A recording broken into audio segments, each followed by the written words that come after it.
अस्सलाम वालेकुम। कैसे हैं स्टूडेंट्स? तो आज हम कर रहे हैं 2016 स्टैटिस्टिक्स सेकंड ईयर, ठीक है ना? सो अभी हम स्टार्ट करेंगे सेक्शन बी। सेक्शन ए जो एमसीक्यूज़ हैं मेरा ख्याल है आप लोग देख चुके होंगे, ठीक है। और सेक्शन बी में आपने अगेन 5 क्वेश्चंस ही करने हैं, ठीक है।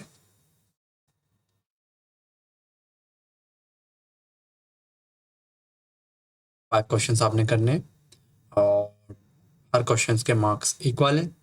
5 क्वेश्चंस करेंगे तो आपके 25 मार्क्स हो जाएंगे, ठीक है। सो पहला क्वेश्चन जो है, describe the source of the collection of primary data. So guys आपने बताना है सोर्स क्या है प्राइमरी डेटा के। So the following methods are generally use for collection of primary data. बस ये डायरेक्ट पर्सनल ऑब्जर्वेशन का मतलब ये हो गया है कि जिस तरह से आप कोई नेचुरल फिनोमिना है उसको ऑब्जर्व कर रहे हैं, तो वहाँ से जो भी आपकी रीडिंग आ रही है, जो भी आपके पास डेटा आ रहा है, तो वो एक तरह से प्राइमरी सोर्स है, क्योंकि उस फिनोमिना को आप खुद ही ऑब्जर्व कर रहे हैं, ठीक है गाइज। सो सेकंड पे देखें, सेकंड पर आपके पास है बी पे इनडायरेक्ट ओरल इन्वेस्टिगेशन।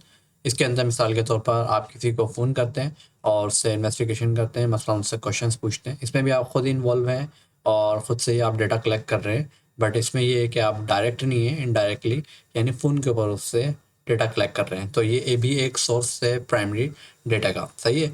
और सी जो है क्वेश्चनर सेंड बाय ईमेल, या तो आप ईमेल के थ्रू क्वेश्चनर भेज दें, जिस तरह से आपने गूगल फॉर्म वगैरह देखा होगा, कभी आपके पास गूगल फॉर्म भरने के लिए आया होगा तो उसके अंदर आपने क्वेश्चंस के जवाब दिए होंगे, तो वापसी वो फॉर्म उनके पास चला जाता है और इस तरह से उनके पास डेटा कलेक्ट हो जाता है। या फिर आप बजरिया डाक भी भेज सकते हैं, वो आपको आंसर करेंगे और वापसी रिटर्न आपके पास करेंगे। इस तरह से जो आपके पास डेटा कलेक्ट होगा वो भी आपके पास प्राइमरी ही होगा, क्योंकि उसे भी क्या कहते हैं, फर्स्ट हैंड डेटा है वो आपके पास, वो भी प्राइमरी ही कहलाएगा, ठीक है। सो इसी तरह पार्ट डी के अंदर यानी डी जो है वो शेड्यूल सेंड थ्रू इन्वेस्टिगेटर है। इस तरह भी हो सकता है कि आप कुछ इन्वेस्टिगेटर हायर कर लें, उनको पेड करें और अपनी सुपरविजन में उनसे काम लें, जो भी आप जिस तरह से कलेक्ट कर सकते हैं, पर्सनल इंटरव्यू जाके कलेक्ट कर सकते हैं। सो ये भी एक सोर्स है प्राइमरी डेटा का। सो गाइज ये आपके पास एक तरह से 4 सोर्स आप लोगों को बताए गए हैं, ठीक है। सो आप इनको मेमोराइज कर लें, ठीक है। तो पार्ट टू के अंदर draw pie diagram in your answer script of the following data. So ये आपके पास डेटा गिवन है, इसके अंदर आपने पाई डायग्राम बनानी है, ठीक है। सो गाइस पाई डायग्राम के लिए आपको पता है सर्कुलर शेप होती है, और आपको पता है एक सर्कल जो होता है वो कितने एंगल्स में, कितने डिग्री में डिवाइड होता है। एक सर्कल जो होता है वो 360 डिग्री में डिवाइड होता है।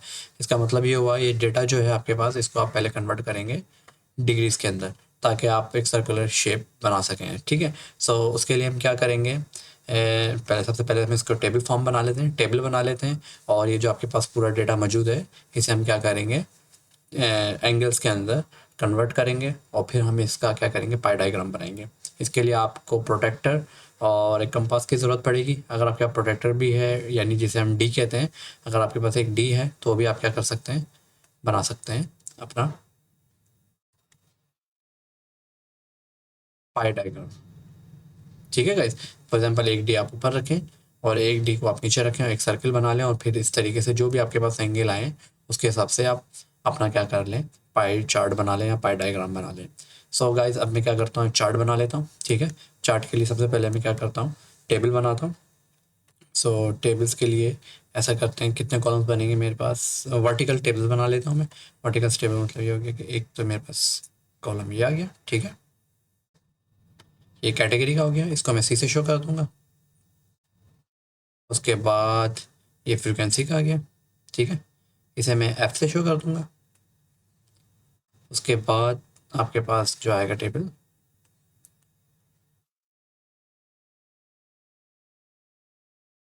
एंगल का, ये आपके पास एक तरह से एंगल का आ गया, ठीक है। सो सबसे पहले आपके पास जो रीडिंग है वो आपके पास सी,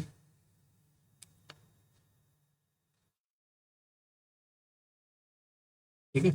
सो यहाँ पे मैं लिख देता हूँ सी। ओके, सबसे पहले टेबल बना लेते हैं, ये आपके पास हो जाएगा।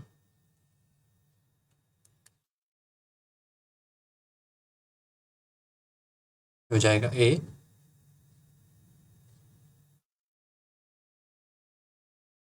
ठीक है। ओके, ये आपके पास हो जाएगा बी, आपके पास हो जाएगा सी, और ये आपके पास हो जाएगा डी, पास हो जाएगा ई, और ये आपके पास हो जाएगा एफ, और नीचे आपके पास आ जाएगा टोटल। ठीक है। सो यहाँ पर से हम ले लेते हैं दूसरा पेन। तो this is equals to c, this is equals to f, और this is equals to angle. Angle किस तरह से निकालेंगे बेसिकली गाइस, आप निकालेंगे फ्रीक्वेंसी जो भी आपके पास है, और उसको आप डिवाइड करेंगे टोटल फ्रीक्वेंसी से। ठीक है, और फिर उसको आप मल्टीप्लाई कर देंगे 360 से। इस तरह से जो वैल्यू आपके पास होगी वो एंगल में आ जाएगी। ठीक है। सो अब हम इसे फिल कर देते हैं। ये तो आपके पास a b c d e f. ठीक है। ओके, ये आपके पास हो जाएगा 9 12 57 24 10 और दिस इज 8। ठीक है स्टूडेंट्स, अब हम क्या करेंगे, टोटल सम कर लेते हैं। टोटल सम जो है उसके लिए मैं ऐसा करता हूँ, कैलकुलेटर निकाल लेता हूँ। ठीक है। सो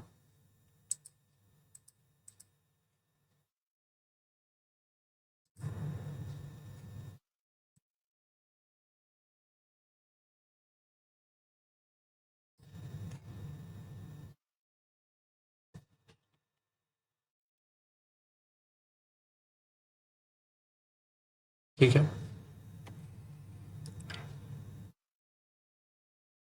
यहाँ पे हम रखते हैं।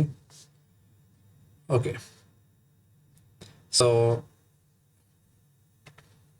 जाएगा 9 डिवाइडेड बाय समीशन एफ। सबसे पहले मुझे समीशन एफ निकालना होगा, उसके लिए 9 plus 12 plus 57 plus 24 plus 10 plus 8, सो 120। ठीक है गाइज, 120 हो गया। उसके बाद आपने एंगल्स निकालने हैं। एंगल निकालने के लिए 9 डिवाइडेड बाय 120 मल्टीप्लाई बाय 360। ठीक है, इसी तरह 12 डिवाइडेड बाय 120 मल्टीप्लाई बाय 360। सही है। इसी तरह 7 डिवाइडेड बाय 120 मल्टीप्लाई बाय 360। इसी तरह 24 डिवाइडेड बाय 120 मल्टीप्लाई बाय 360। इसी तरह 10 डिवाइडेड बाय 120 मल्टीप्लाई बाय 360। इसी तरह 8 डिवाइडेड बाय 120 मल्टीप्लाई बाय 360। ठीक है स्टूडेंट्स, अब हम कैलकुलेट करते हैं ये वैल्यूज़ क्या आई हैं। तो जो वैल्यूज़ आई हैं मेरे पास वो किस चीज़ में होंगी, वो एंगल होंगे, यानी वो हमारे पास इन टर्म ऑफ डिग्री होगी। ठीक है, उससे फिर हम अपना क्या करेंगे, पाई डायग्राम बनाएंगे। सो ओके 120, सो मैं यहाँ पे लिख लेता हूँ 9 डिवाइडेड बाय 120 मल्टीप्लाई बाय 360। ठीक है। सो गाइज ये आपके पास आ गया 26.77, 26.77 डिग्री। ठीक है। उसके बाद सिर्फ मुझे चेंज करनी 12, बाकी सब ऐसे ही रहेगा। गाइस ये थोड़ी सी गलती हो गई मुझसे, ये मेरा ख्याल है 120 होना चाहिए। ठीक है, तो ये आपके पास हो जाएगा 36 डिग्री। सो ऊपर वाली भी चेंज कर लेता हूँ।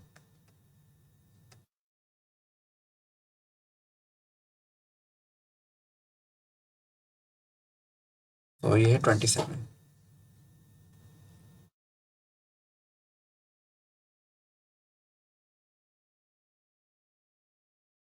This is equals to 27 degree, 36 degree, ठीक है।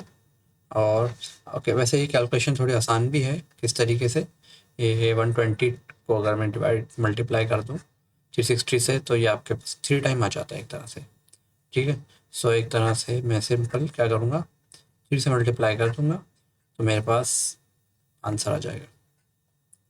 सिंपल मैथ्स है, ठीक है स्टूडेंट। सो सबसे पहले मैं आसान वाले कर लेता हूँ। 8 3 24,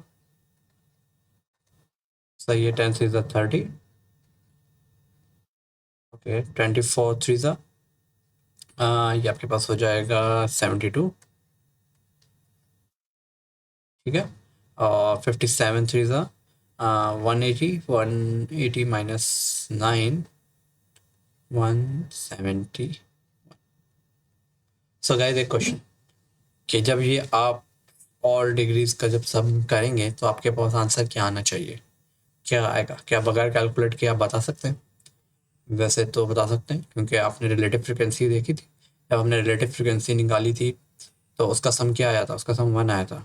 परसेंटेज, रिलेटिव फ्रिक्वेंसी परसेंटेज जब निकाली थी, उसका सम क्या आया था? उसका सम 100 आया था। तो गाइस गैस करें इसका सम क्या आ सकता है। तो अगर अगर जिन स्टूडेंट ने गैस किया है कि 360 आ सकता है, तो बिल्कुल ठीक गैस किया है। तो हम क्रॉस चेक करते हैं यहाँ से कि आया कि हमारा सम 360 आ रहा है। अगर 360 आ रहा है तो हमारी कैलकुलेशन ठीक है, और अगर 360 नहीं आ रहा तो फिर हमें देखना पड़ेगा कि हमने मिस्टेक कहाँ पे की है, ठीक है। तो गाइस ये देखें हमारे पास 360, ठीक है। सो अब हम ऐसा करते हैं, अपना सर्कल बनाते हैं, इसे कंपास लेके आते हैं कहीं से ढूंढ के, ठीक है। सो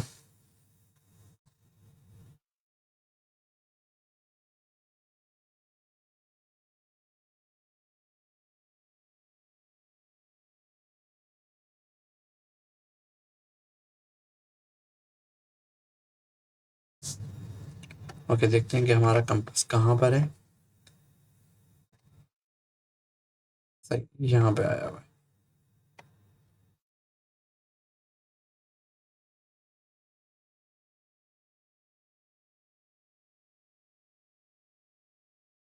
ठीक है स्टूडेंट्स।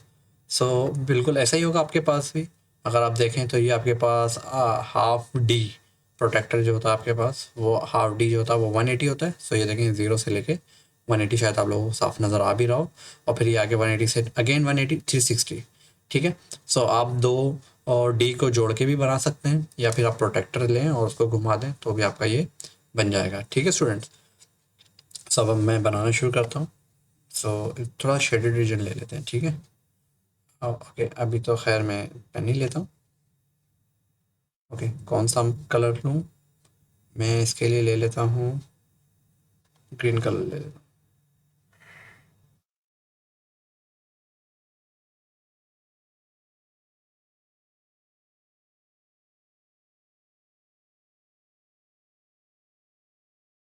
तो ये सही बन नहीं रहा, क्यों नहीं बन रहा, देखते हैं।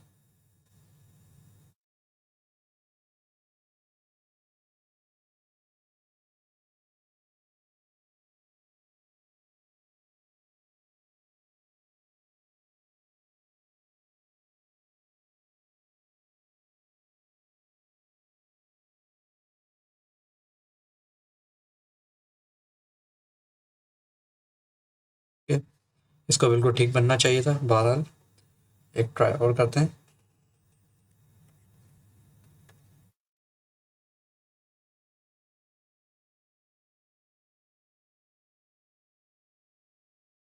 ये तो कंप्लीट ग्रीन बन गया, मुझे पूरा ग्रीन नहीं चाहिए, ठीक है।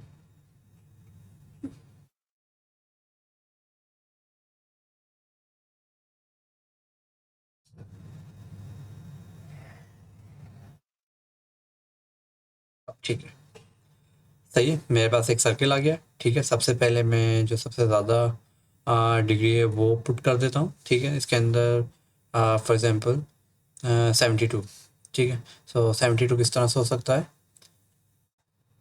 तो नंबर गायब हो गए हैं, ठीक है। सो 72 देखें, ये आपके पास 60 है, ये 60। उसके बाद आपके पास है 70।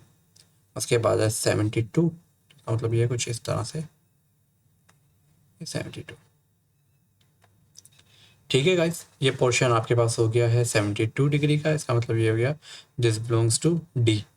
ओके, ये बाद में मार्किंग कर दूंगा मैं। उसके बाद 171 देखते हैं। 171 अगर मैं रिवर्स चला जाता हूँ तो ये 90, और ये 180। 180 में से अगर मैं 10 सब्ट्रैक्ट कर देता हूँ तो 170 कुछ इस तरह से आता है इस पॉइंट के ऊपर। ठीक है, इसके लिए मैं डिफरेंट कलर लेता हूँ, ऐसे करता हूँ। सो गाइस, नीचे से अगर मैं देखें रिवर्स चलें, सो यहाँ पर 180 आ रहा है। 180 में से 10 माइनस करूँगा तो 170। 170 में स्लाइटली एक डिग्री बढ़ा देंगे तो 171 आपके पास, यानी ये बनेगा। ठीक है, सो ओके।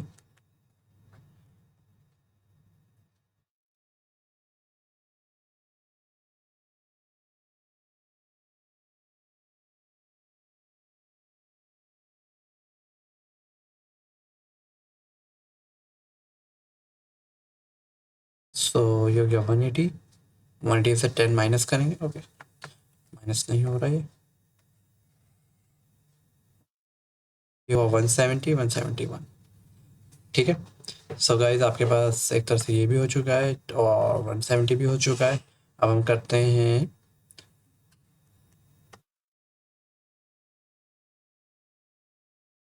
ओके 72। 72 डिग्री भी मैं बना चुका हूँ और 170 भी बना चुका हूँ। अब मैं ऐसा करता हूँ 30 बना लेता हूँ। ठीक है, सो 30 डिग्री लेते हैं, इसके लिए फिर दूसरा कलर ले लेते हैं। ठीक है,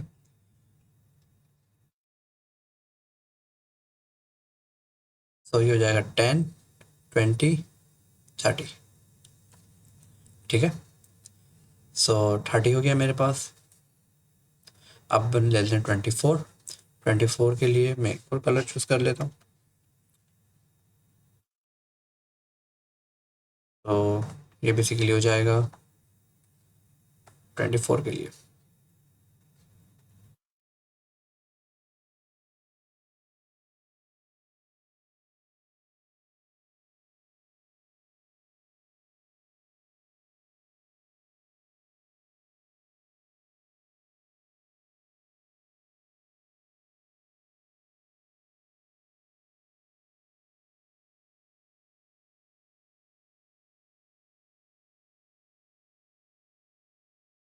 टाइप क्यों नहीं कर रहा?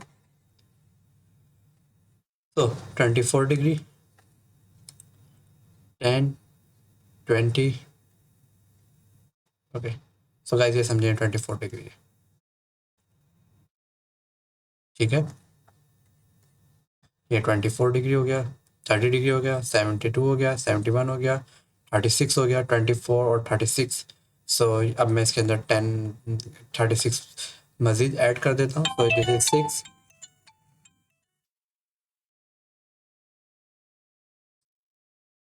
तो गाइस 36 बनाना है आपने, सो ये आपके पास समझे, ये आपके पास 6 यूनिट हो गया। उसके बाद ये 10, ये 20 और ये आपके पास 30। So this is 30 degree. ठीक है, बाकी जो आपके पास बच गया है वो आपके पास जो है 27 बच गए। ठीक है, और यहाँ पर आप देख भी सकते हैं ये 10, 20 और ये 5 और 2 7। तो इस तरीके से गाइस आप क्या कर सकते हैं, पाई डायग्राम बना सकते हैं। ये थोड़ा सा कंप्यूटर पर बनाना थोड़ा मुश्किल है, इस वजह से इस पर टाइम लग गया। मगर जब आप फिजिकली बना रहे होंगे प्रोटेक्टर के साथ तो उसमें आप लोगों को इतना वक्त नहीं लगेगा। ठीक है, और प्रोटेक्टर की हेल्प से आप एंगल देखेंगे और फिर वही एरिया आप शेड कर देंगे, या फिर आप उधर लेबलिंग कर देंगे, जैसे कि अभी मैं कर देता हूँ लेबलिंग। ठीक है, सो अब मैं ऐसा करता हूँ, मेरा प्रोटेक्टर हटा लेता हूँ। मैंने हटा लिया। सो ये मेरे पास गाइस एरिया है। ठीक है, और मैं वापस से ब्लैक पेन ले आता हूँ अपना। ठीक है, सो दिस वन जो है ये आपके पास जो है 171 डिग्री है। This is equals to C,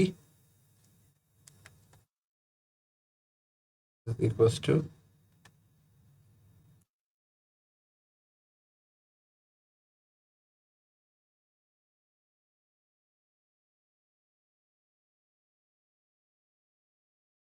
this portion equals to C, this portion is equals to D, and this portion is equals to A, this portion equals to B, this portion belongs to F, और this portion belongs to E.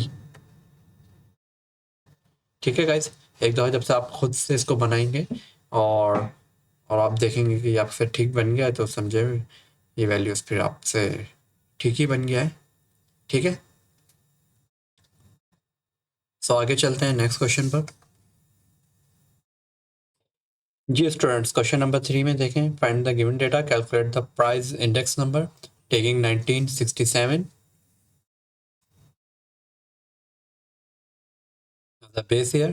ठीक है, using a simple aggregative method. Simple aggregative method कौन सा होता है? Simple aggregative method, for example अगर आपने index number मालूम करना है, सही है, आई, तो बेसिकली आपके पास क्या होगा, summation P upon summation P, यही है क्योंकि प्राइस इंडेक्स नंबर है। सो ये आपके पास होता है बेस ईयर, जिसको हम पी नोट से शो करते हैं, और ये आपके पास होता है पी वन, जिसे हम करंट प्राइस ईयर कहते हैं। ठीक है, सो यही हमने मालूम करना है, मेरा ख्याल आसान है। सो सबसे पहले तो आप इसे कह देते हैं पी नोट, और इसे हम कह देते हैं पी टू, ताकि डिफ्रेंशिएट हो जाए, और इसे हम कह देते हैं पी वन। ठीक है स्टूडेंट, तो हम इनका सम कर लेते हैं और फिर मालूम करते हैं अपना प्राइस इंडेक्स नंबर।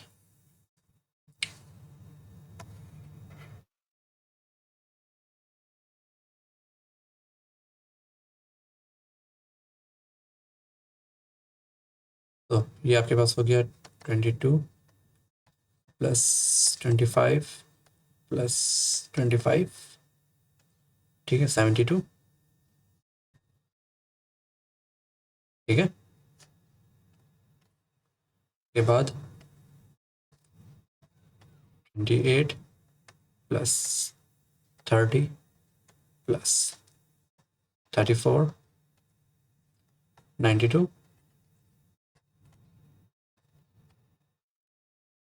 ठीक है, और उसके बाद 24 प्लस 26 प्लस 25, 75 इक्वल्स टू 75। ठीक है गाइस, सो सिंपल क्या करते हैं, आप प्राइस इंडेक्स नंबर मालूम करते हैं एग्रीगेटिव मेथड के जरिए। ठीक है, तो गाइस फर्स्ट हम मालूम करते हैं फॉर 1970 प्राइस इंडेक्स नंबर को मैं आई से शो कर देता हूँ, या फिर आप पी से भी शो कर सकते हैं इसको। ठीक है, सो प्राइस इंडेक्स नंबर को चलिए पी से शो कर लेते हैं, पी 1970। सो इसके अंदर आपके पास क्या हो जाएगा, समीशन करंट, यानी आपके पास करंट प्राइस का सम डिवाइडेड बाय बेस प्राइस का सम, जो कि आपके पास है। ओके, इसके अंदर एक चीज़ भूल गए हम लिखना, जो कि ज़रूरी है, 100 मल्टीप्लाई बाय 100। ठीक है, सो ये आपके पास हो जाएगा 72, 92, क्योंकि पी वन का सम आपके पास 92 है, और this is 72 multiply by 100। Okay, calculate कर लेते हैं इसे। इसी तरह हम काम करेंगे पी 173 के लिए। ये चलनी इंडेक्स नंबर सही ना, इंडेक्स नंबर है किसका, 1973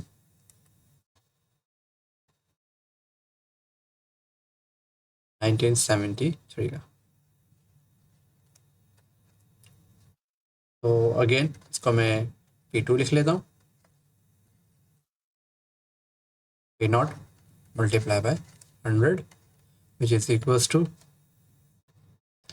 करंट ईयर जो है वो 75 का सम, और बेस ईयर का स्टिल वही है 72 मल्टीप्लाई बाय 100, ठीक है।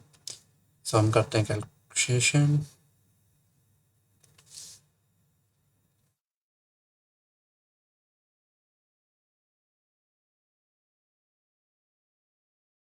तो 92 डिवाइडेड बाय 72 और मल्टीप्लाई बाय,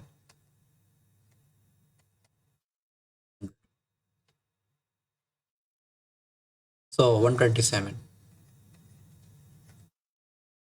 7.77, ठीक है, परसेंट। ओके, सीधा रहा 75। ओके, ये हो जाएगा मेरे पास 104.16। तो guys, इस तरह से आपने इंडेक्स नंबर मालूम कर लिया फॉर 1973।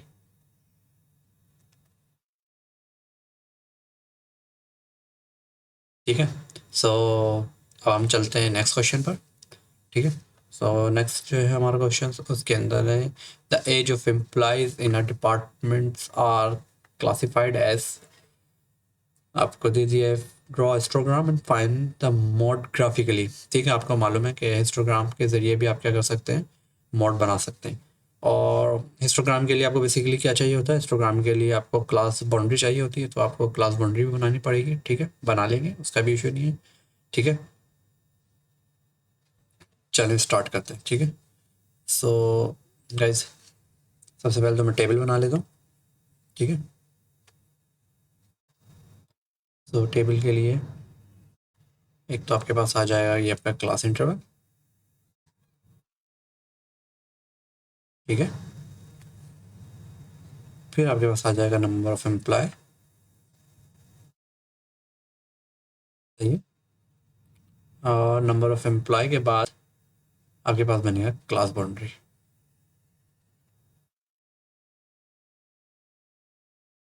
ठीक है, फिर उसको हम क्या करेंगे, अपना हिस्टोग्राम बनाएंगे फिर उसकी मदद से।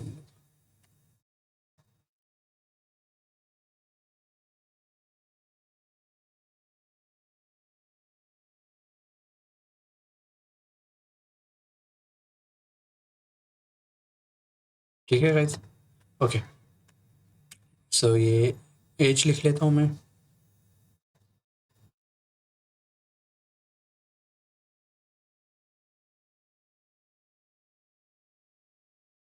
एज, और इसके बाद आपके पास एम्प्लॉयज लिख लेता हूँ।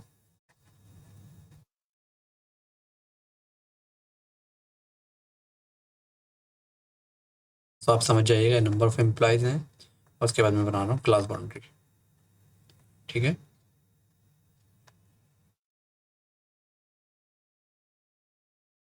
तो इसको स्ट्रेट लाइन बनना चाहिए।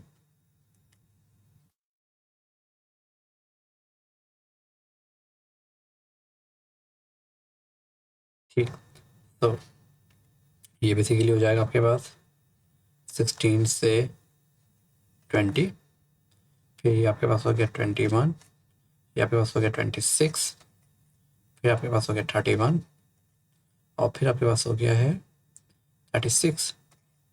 इसी तरह ये आपके पास 25, 30, 35, 40।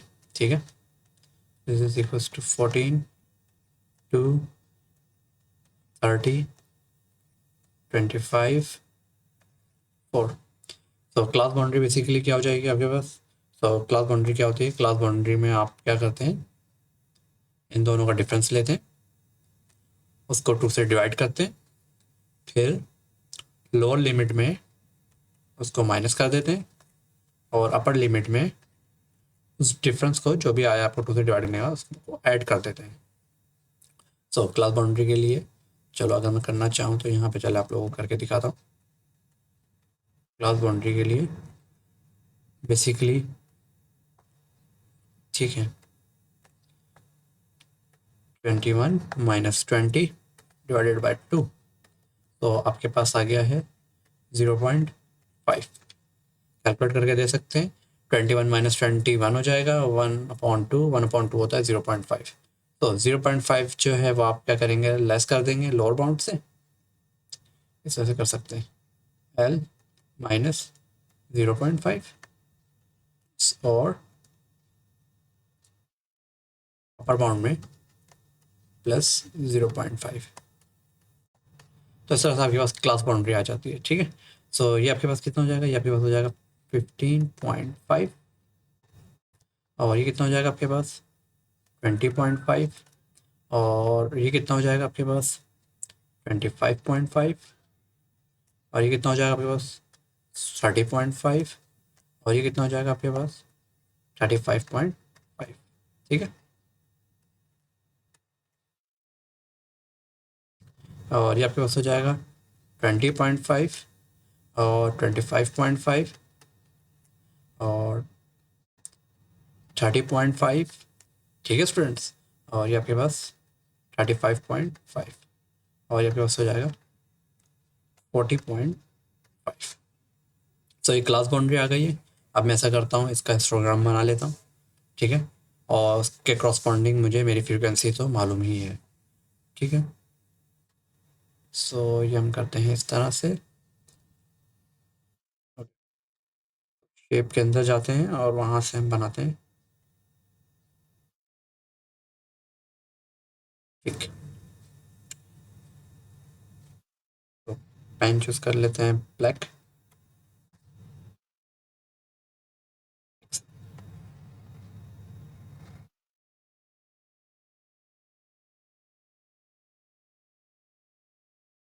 ठीक है स्टूडेंट्स, नज़र आ रहा है आप लोगों को सही। तो हम स्टार्ट करते हैं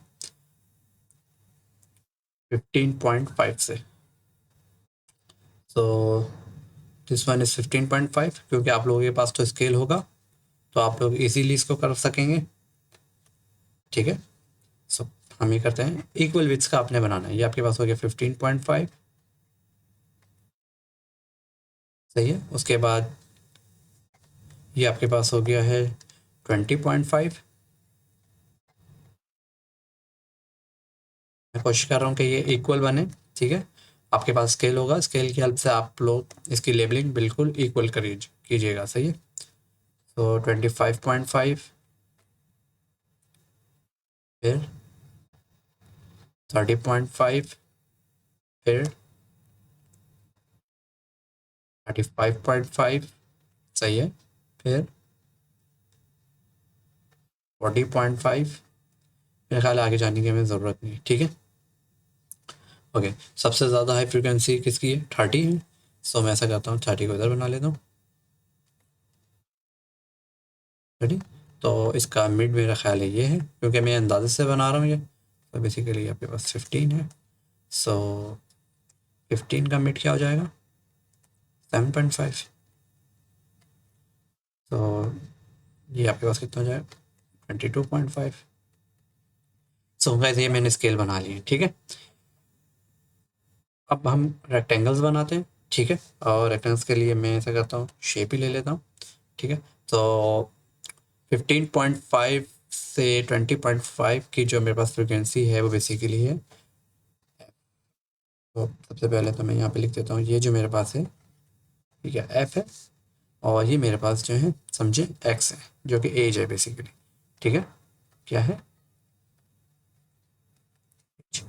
और ये नंबर ऑफ एम्प्लॉयज हैं जो कि एफ है, फ्रिक्वेंसी। तो अब हम करते हैं रेक्टेंगल्स।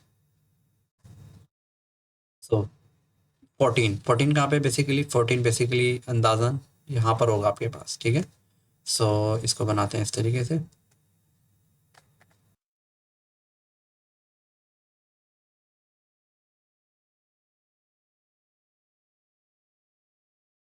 ठीक है, ओके।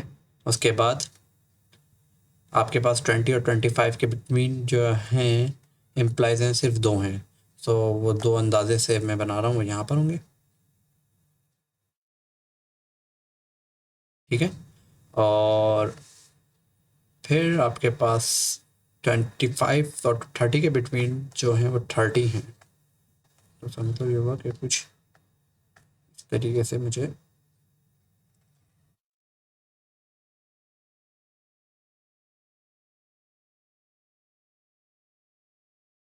तो गाइस जब आप इसको पेपर में बनाएंगे तो ये और बेहतर बनेगा, क्योंकि आपके पास स्केल होगा तो आप ये बिल्कुल ठीक से बना पाएंगे, क्योंकि आपके पास मेजरमेंट जो होगी वो बिल्कुल ठीक होगी। सही है। उसके बाद 30 और 35 के बिटवीन जो हैं वो 25 हैं, 25 सो 22, सो 25 मेरा ख्याल है कुछ यहाँ पर है। मैं बनाना शुरू करता हूँ 22 और ये समझे 25। ठीक है स्टूडेंट्स। और उसके बाद आपके पास 4 जो है बेसिकली, अगर ये 7.5 है सो समझें 5 यहाँ पर होगा, 4 यहाँ पर होगा।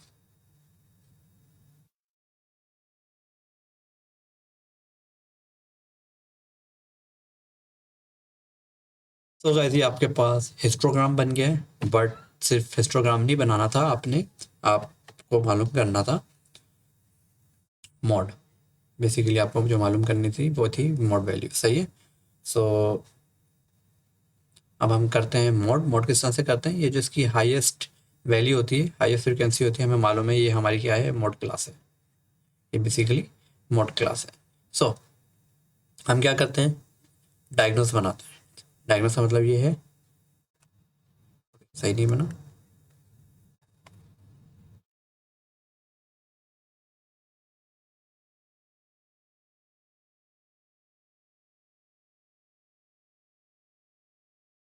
ठीक है। ये अब भी थोड़ा सा सही नहीं बना, मैं ऐसा करता हूँ, एक और पूछ लेता हूँ। ठीक है। सो डायग्नोस बनाते हैं, सबसे पहले आसान वाला बना लेते हैं। ये डायग्नोस आपके पास स्केल होगा तो आप बिल्कुल ठीक से बना पाएंगे। ठीक है।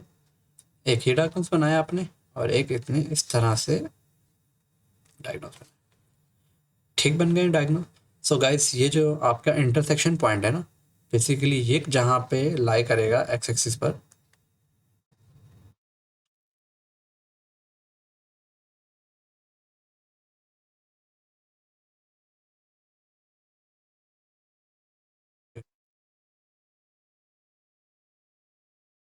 सो ठीक है। सो ये बेसिकली जो पॉइंट आपके पास,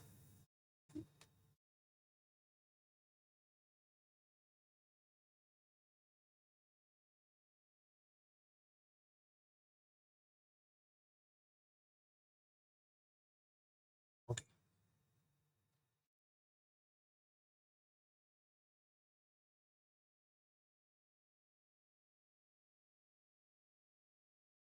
तो गाइस देखें जब आप इसको स्केल से बनाएंगे तो ये जो पॉइंट आया है आपके पास,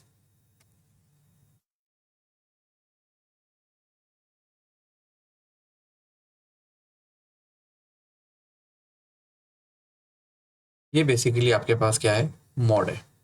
ठीक है। सो आपको क्या लगता है इसके अंदर 25 से आगे अंदाजे से अगर हम बनाना चाहें तो ये मेरा ख्याल है, क्योंकि आपके पास स्केल होगा उससे आप एक्यूरेटली बता सकते हैं, कुछ 30 जो है या 29। सो दिस इज पॉइंट जो है मेरे पास 29 है, तो मैं कह सकता हूँ मेरा मोड जो है, को मैं कैप से शो कर रहा हूँ।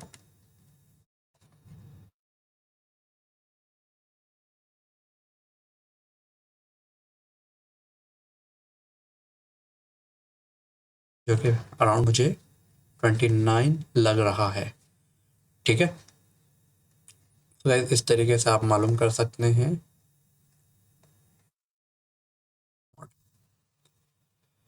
सो अगर इसमें कोई चीज़ आप लोगों को समझ में नहीं आई हो तो आप मुझसे पूछ सकते हैं, कमेंट कर सकते हैं, मैं आप लोगों के क्वेश्चंस के जवाब दूंगा। ठीक है स्टूडेंट। सो अब क्वेश्चन नंबर 4 कंप्लीट हो गया, अब हम चलते हैं क्वेश्चन नंबर 5 पर। सही है। तो question number 5, the data given below show the daily wages paid to the workers in a factory. Classify this data taking a class interval of 18, सही है, and starting with 100. Also calculate relative frequency. Okay, ये guys entry जो है 165 है, इसे correct कर लेते हैं, ठीक है। और आपने रिलेटिव फ्रीक्वेंसी भी मालूम करनी है, ठीक है। सो करते हैं शुरू। सो आप किस तरह से करते हैं, सबसे पहले तो आप डेटा को अरेंज कर लेते हैं। सो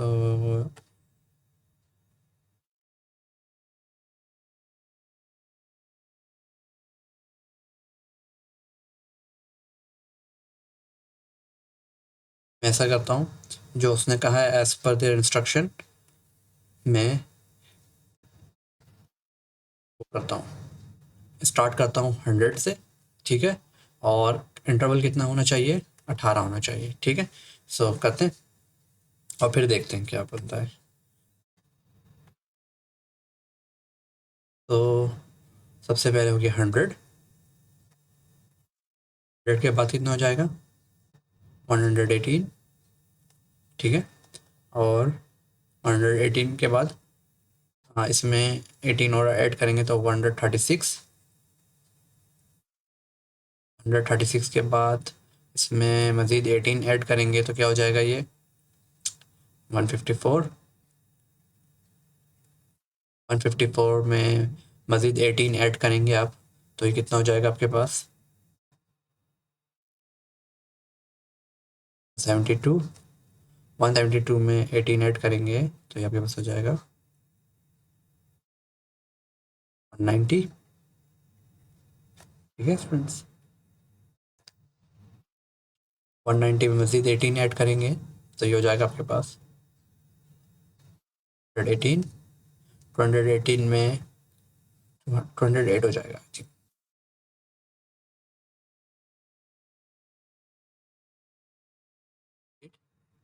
तो 208 के अंदर आप जब बाहर से 18 ऐड करेंगे तो ये हो जाएगा 226, फिर 226 के अंदर 18 ऐड करेंगे। हम देखते हैं कि हाईएस्ट वैल्यू आपके पास क्या है। हाईएस्ट वैल्यू जो है 222, 225, 240। तो मेरा ख्याल है मुझे एक और क्लास बनानी पड़ेगी। तो 226 के अंदर अगर हम 18 ऐड करेंगे तो ये हो जाएगा 242। 242 से देखते हैं कोई बड़ी वैल्यू आ रही है, नहीं आ रही मेरे पास, 40 है। और उसके बाद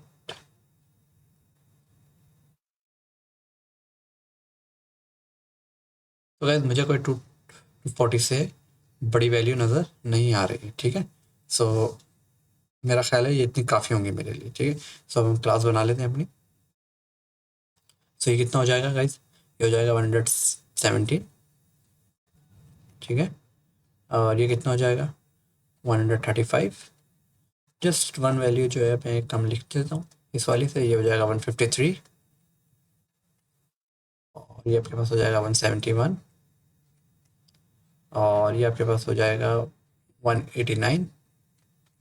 और ये आपके पास हो जाएगा 207। और ये आपके पास हो जाएगा 225, ठीक है स्टूडेंट्स। सो ये आपके पास हो जाएगा इसके अंदर अगर मैं 18 ऐड करता तो बेसिकली 144, इसका मतलब ये हो जाता 143, 243।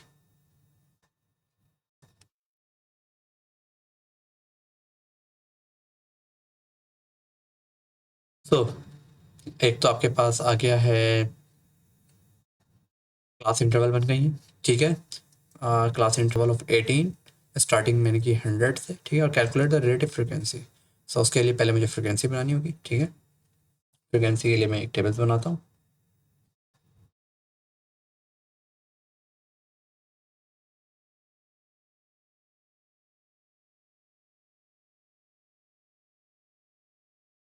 तो ये बेसिकली जो है मेरे पास फ्रिक्वेंसी का टेबल बनेगा, ठीक है। उसके बाद फिर मैं रिलेटिव फ्रिक्वेंसी निकालूंगा, सही है। तो फ्रिक्वेंसी के लिए शुरू करते हैं टैली करना। 100 और 117 के बिटवीन देखते हैं कितने नंबर हैं, सही है। सो सबसे पहले मैं यूज़ करता हूँ ब्लैक कलर, ठीक है। सो ब्लैक कलर यूज़ किया तो ये आपके पास हो गया है 117, 1, 2, 3 4 1 बाय 1 चेक करेंगे। 5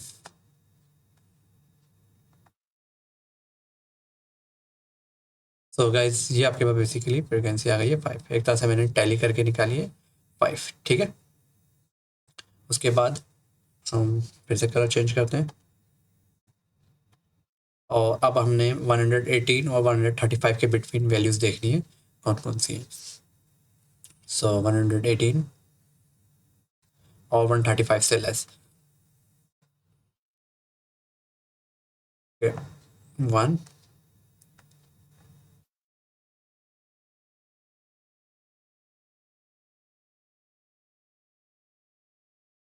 2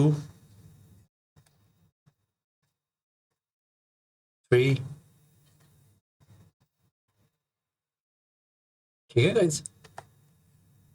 सो 3 वैल्यूज़ मुझे ऐसी मिली हैं जो कि लेस हैं 135 से और ग्रेटर देन है 118 से। ओके, आपको कोई और नज़र आई है? ठीक है, चलें, अगर आएगी तो फिर हम इसके अंदर और दोबारा से ऐड कर देंगे। सो 136 और 157 153 के बिटवीन की वैल्यूज़ चेक करते हैं। सो ये 5 3, ओके 136 153, ओके 141 2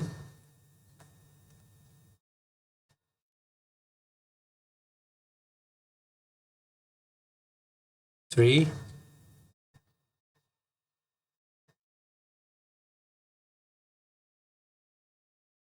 4 5 6। सो अभी तक मुझे 6 नज़र आएंगे, ठीक है। अब उसके बाद हम देखते हैं 154 से 171 के बिटवीन कितनी है, ठीक है। सो एक तो ये रही 171, 1 2 3 4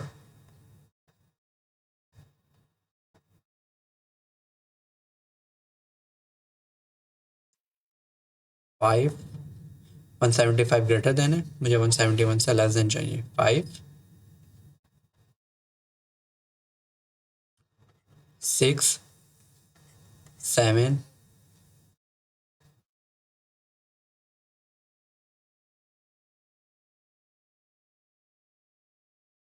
सो गाइस वैल्यूज है मेरे पास 7, ठीक है। उसके बाद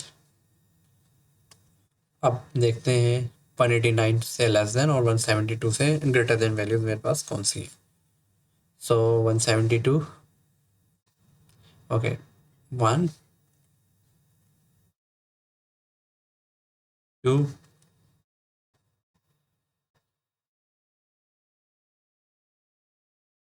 3 4 5 6 7 8 9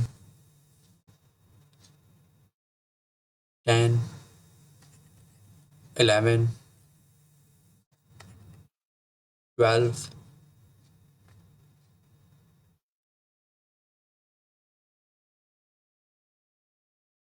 तो गाइस ये 12 वैल्यूज़ मुझे मिली हैं जो कि 172 और 189 के बिटवीन है, ठीक है।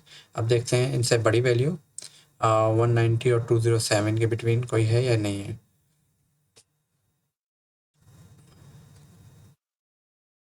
So,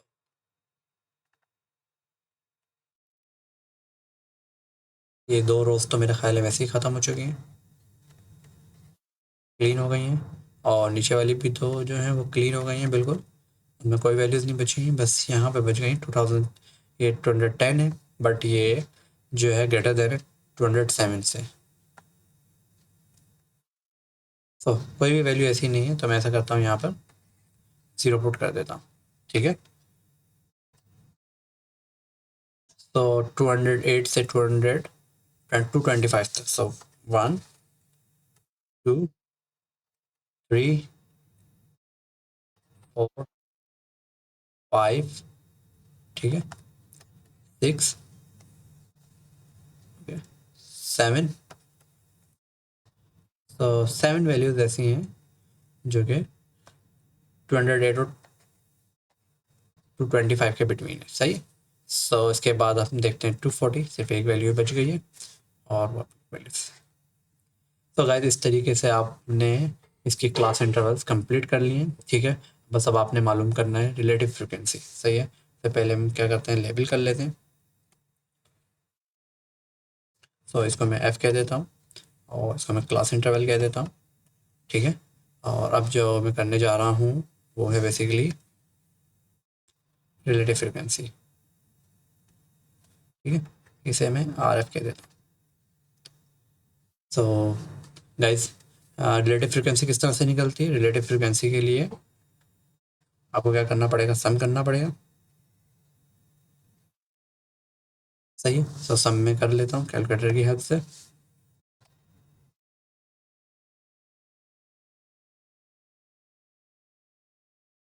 सो 5 plus 3 plus 6 plus 7 plus 12 plus 0 plus 7 plus 1, 41। सो आपके पास 41 एंट्रीज हैं। 41 देखते हैं, 3 3 6 3 3 और 4 7 7 6 42 होना चाहिए, तो कहीं ना कहीं गड़बड़ है। फिर से देखते हैं, 5 3 6 7 12 0 7 1, सही। ये तो आपके पास आंसर आ रहा है 41। सो गाइस आपके पास बेसिकली 1 2 3 4 5 6, 1 2 3 4 5 6 7। सो 7 6 42 होता है। आपके पास 42 होना चाहिए। एक एंट्री कोई मिस हुई है। सो कौन सी एंट्री मिस हुई है, ओके 2014 की मिस हुई है, ठीक है। तो वैसे काटने का फ़ायदा यही हुआ, 2014 जो है वो मिस है। सो इसका मतलब ये 7 नहीं, ये आपके पास 8 है और ये आपके पास 42 हो गया, ठीक है।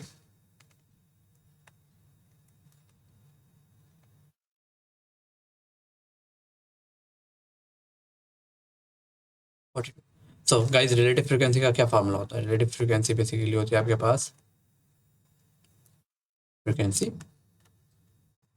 Our summation F, simple.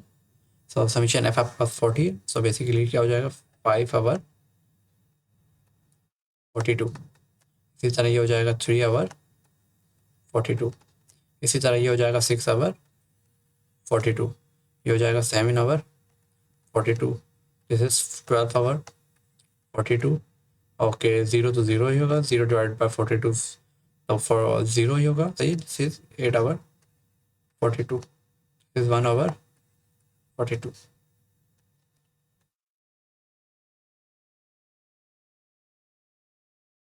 ठीक है स्टूडेंट्स। सो कैलकुलेट कर लेते हैं और लिखते जाते हैं। सो यहाँ पे बस जाएगा 5 डिवाइडेड बाय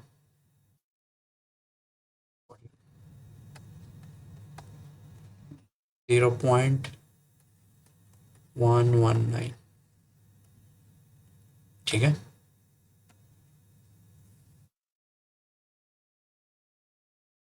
आगे 3 डिवाइड बाई 42, 0.071। आगे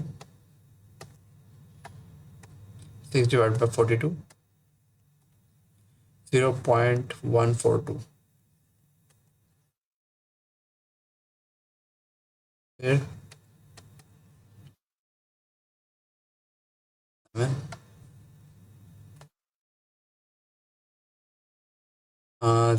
0.166।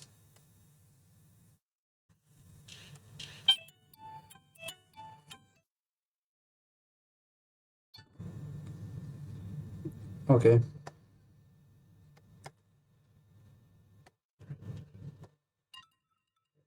0.285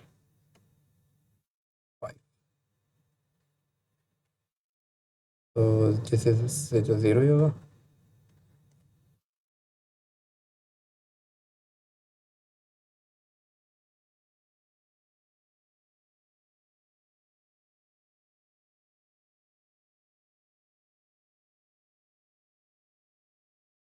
0.19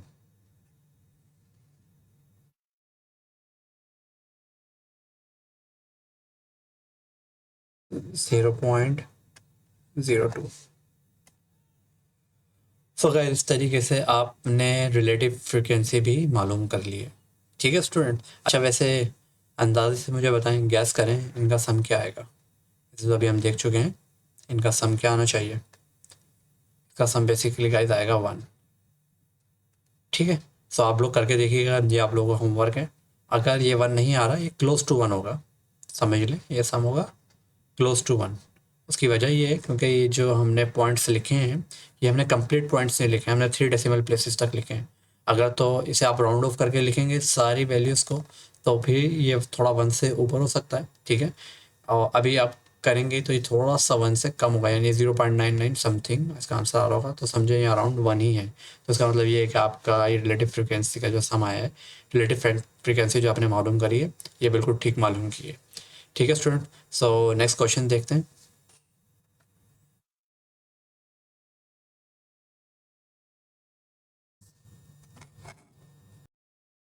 Yes, students. So question number 6, as for a set of 15 observation, the mean come out to be 12.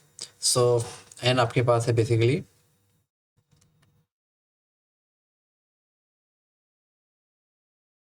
15, आपके पास हो गया 15 एंड द मीन जो आया है 12। ठीक है, later on checking it is discovered that an observation 20 was incorrectly recorded. So guys 15 observation है, उसमें से कोई ऑब्जर्वेशन जो है वो बेसिकली 20 होगी। फॉर एग्जांपल जिस तरह से आपके पास 15x है, उसमें से कोई एक x की वैल्यू क्या होगी 20 होगी, जो कि इनकरेक्टली रिकॉर्ड हुई है या टाइप हो गया है। The correct value was 02। तो आप ऐसे समझें कि किसी डेटा एंट्री वाले ऑपरेटर, डेटा एंट्री ऑपरेटर जो होता है, उससे 15 वैल्यूज़ डेटा पुट करने के लिए दी, उससे एक वैल्यू जो है वो टाइप हो गई। टाइप का मतलब ये कि उसने 20 पुट करना था, उसने 02 पुट कर दिया। ठीक है, सो कैलकुलेट करना है करेक्ट मीन क्या है। ठीक है, सबसे पहले तो हम मालूम कर लेते हैं, आसान सा तरीका है कि ये वाली वैल्यू निकालेंगे अपने डेटा में से और ये वाली वैल्यू कर देंगे। ठीक है, सो सबसे पहले तो हम मीन निकाल लेते हैं। मीन मेरे पास है और मीन का फार्मूला आप लोगों को पता है, summation x divided by n, ऐसा ही है। सो समीशन एक्स बेसिकली है वो तो आपको नहीं मालूम। ठीक है, और एन आपको बहरहाल पता है 15 है, और मीन आपको पता है 12 है। सो मैं मीन को यहाँ पे लिख रहा हूँ। ठीक है, सो 15 डिवाइड हो रहा है, सिंपल मैथ्स करते हैं, जो चीज़ डिवाइड हो रही है राइट पे जाके क्या हो जाएगी, मल्टीप्लाई हो जाएगी। सही है, तो ये बेसिकली आपके पास हो गया सिस्टम समीशन एक्स। सो समीशन एक्स की जो वैल्यू आई है बेसिकली 12 टाइम 15, तो आपके पास आ गया 180। So this is called 180। So guys जो कि आपके पास एक गलत ऑब्जर्वेशन गई हुई है, इसका मतलब ये है कि वो 180 के अंदर गई हुई है। ठीक है, तो ऐसा करते हैं, पहले उसको निकाल देते हैं। सो 180 माइनस 20। ठीक है, सो आपके पास क्या आ गया है, ये हो जाएगा 160। ठीक है, अब ये तो हो गई 14th ऑब्जर्वेशन। सही है, सम कितना हो गया, यानी आपके पास हो गया 14। जो सम आया है आपके पास वो 14 का आ गया, क्योंकि उसमें से जो गलत ऑब्जर्वेशन थी वो आपने निकाल दी। ठीक है, अब इसके अंदर आपने ठीक ऑब्जर्वेशन ऐड करनी है। सही है, सो दोबारा से कर लेते हैं समीशन। अब दोबारा से हो जाएगा 15, 15x कितने हो जाएंगे, जब आपके पास 160 प्लस 02, ठीक है। सो ये हो जाएगा 162। सो ये आपके पास आ गया है करेक्ट समीशन, सही है। अब सारी वैल्यूज़ क्या हो चुकी हैं, करेक्ट हो चुकी हैं। अब मेरे लिए मीन निकालना मुश्किल है, बिल्कुल मुश्किल नहीं है। मीन का फार्मूला होता है आपके पास summation x divided by N. So summation X जो है वो मैं निकाल चुका हूँ, वो है basically 162 divided by N. N क्या है मेरे पास 15 है, ठीक है। सो ये आपके पास हो जाएगा 160 divided by 15। So 162 divided bye 15, so 10.8। So correct mean कितना आ गया है, 10.8, ठीक है स्टूडेंट। सो इस तरीके से आपने मीन जो है ना वो करेक्ट कर लिया है। सो नेक्स्ट क्वेश्चन देखते हैं। जी गाइस, क्वेश्चन नंबर 7 आप लोगों को स्क्रीन पे नजर आ रहा है। अ card is drawn from a deck of 52 playing cards.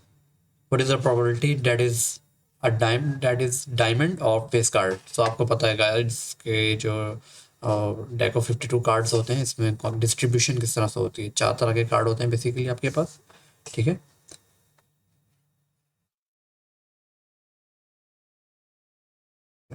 देखिए गाइस, 4 तरह के आपके पास कार्ड होते हैं। तो एक आपके पास होता है ये क्लब, ठीक है। दूसरा आपके पास diamond, this is a club, this is a diamond, this is a heart और दिस इज अ स्पेड। तो 4 तरह के आपके पास बेसिकली कार्ड है, और हर कार्ड जो होते हैं वो 13 होते हैं, सही है। देखिए आपको क्लब भी 13 कार्ड्स मिलेंगे, और स्पेड भी आपको 13 मिलेंगे, हार्ट भी आपको 13 मिलेंगे, ठीक है। और डायमंड भी आपको 13 मिलेगा, ठीक है। सो फर्स्ट क्वेश्चन जो आपके पास है बेसिकली वो है डायमंड से रिलेटेड। सो और प्रोबेबिलिटी का फार्मूला आप लोगों को मालूम है। सो पार्ट ए कर रहा हूँ मैं, डायमंड के लिए काम कर रहा हूँ, सही है।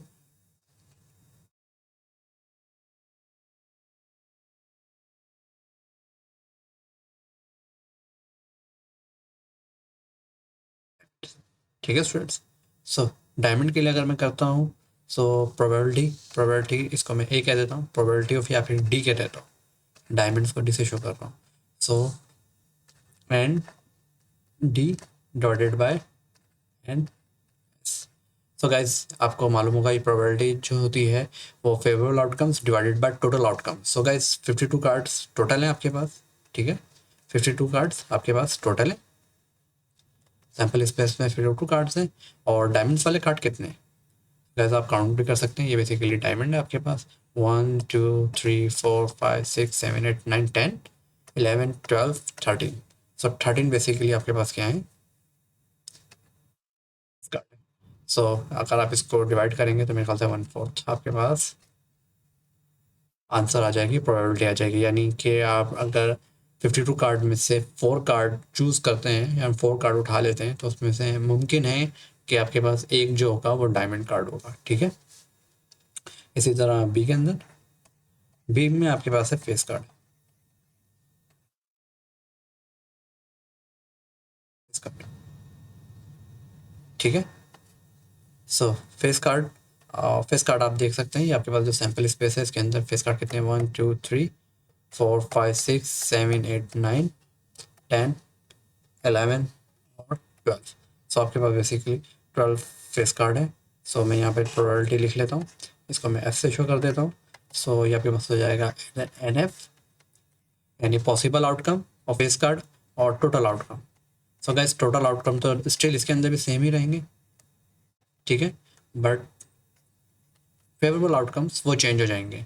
सो जब फेवरेबल आउटकम चेंज हो गए हैं इसके अंदर, सो 12 से आप जब इसको डिवाइड करेंगे, सो 4 से आप डिवाइड कर सकते हैं, या फिर 4 से 4 3 12 और 4 13 सा आई थिंक, सही है। तो आपके पास 52। सो इस तरह से आपने क्वेश्चन सॉल्व कर लिया है प्रोबेबिलिटी का। तो गाइस में अगर कोई चीज़ समझ में नहीं आई हो तो आप लोग कमेंट कर सकते हैं, सही है। सो नेक्स्ट चलते हैं। ओके, क्वेश्चन नंबर 8 आप लोगों को दिख रहा है, how many permutations can be formed for the word committee. So जो इस तरह के क्वेश्चंस होते हैं उसके अंदर जो परमुटेशन का फॉर्मूला यूज होता है वो basically permutation is equals to n factorial. And मतलब यानी आपके पास जो टोटल अल्फ़ाबेट है, ठीक है। टोटल अल्फ़ाबेट कितने आपके पास 1 2 3 4 5 6 7 8 9, इसका मतलब n आपके पास जो है वो 9 है। और फिर n1 फैक्टोरियल, n2 फैक्टोरियल और n3 factorial, so on n k factorial. So guys इसके अंदर जो रिपीट हो रहे होंगे मैं वही लिखूंगा, जो रिपीट नहीं हो रहे होंगे उनको लिखने का फ़ायदा नहीं है, क्योंकि आपको पता है 1 फैक्टोरियल इज इक्वल्स टू 1 होता है और किसी भी नंबर को अगर 1 से मल्टीप्लाई कर दूं तो आंसर वही आएगा। इस वजह से मैं क्या करूँगा, n1 वो नंबर्स लिखूंगा, वो अल्फ़ाबेट लिखूंगा जो रिपीट हो रहे होंगे। फॉर एग्जाम्पल सी रिपीट नहीं हो रहा तो मुझे इसको लिखने की ज़रूरत नहीं है, ओ रिपीट नहीं हो रहा मुझे इसको भी लिखने की ज़रूरत नहीं है, एम रिपीट हो रहा है तो मैं कितनी दफ़ा आ रहा है 2 टाइम आ रहा है तो, और याद रखने के लिए कि दिस इज़ माई एम है, ठीक है। इसके बाद आई रिपीट हो रहा है तो लिखने की ज़रूरत नहीं है, टी रिपीट हो रहा है, ठीक है। और कितने टाइम हो रहा है 2 टाइम हो रहा है, ठीक है गाइस। इसी तरह ई रिपीट हो रहा है, बिल्कुल हो रहा है, ये आपके पास हो गया ई, तो ये हो गया आपके पास n3, ये आपके पास हो गया 2, ठीक है स्टूडेंट। सो बेसिकली अब हम करते हैं यहाँ पर, तो n आपने देखा है, n आपके पास है 9 factorial divided by 2 factorial multiply by 2 factorial multiply by 2 factorial. So ये डॉट्स का निशान जो लगे हुए समझे, ये मल्टीप्लाई का निशान, ठीक है। सो ये काम अब मैं ऐसे करता हूँ, कैलकुलेटर से कर लेता हूँ, ठीक है। कैलकुलेटर में मैंने रखा फ्रैक्शन अपना और 9, ये आपको फैक्टोरियल नज़र आ रहा होगा, शिफ्ट के बटन से मैंने दबा के फैक्टोरियल बनाया, फिर ये हो गया 2 shift factorial multiply by 2 shift factorial multiply by 2 shift factorial. So this is equals to 4 5 3 6 0।